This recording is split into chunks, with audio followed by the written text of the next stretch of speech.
Gần nhà quê hương tôi một vùng đất địa linh, truyền thống sâu trăm năm lịch sử luôn còn đó.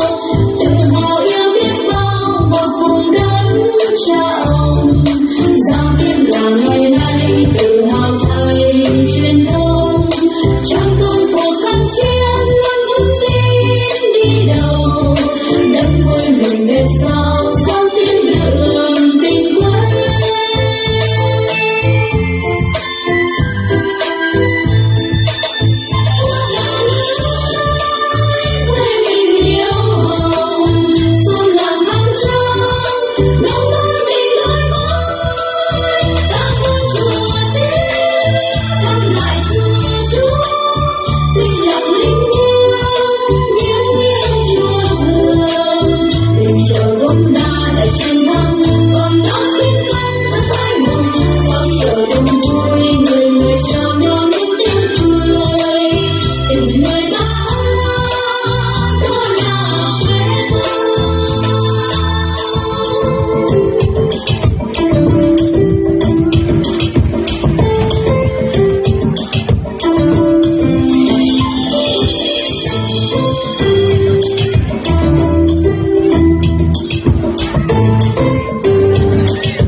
Gần nhà quê hương tôi một vùng đất địa linh, truyền thống sâu trăm năm.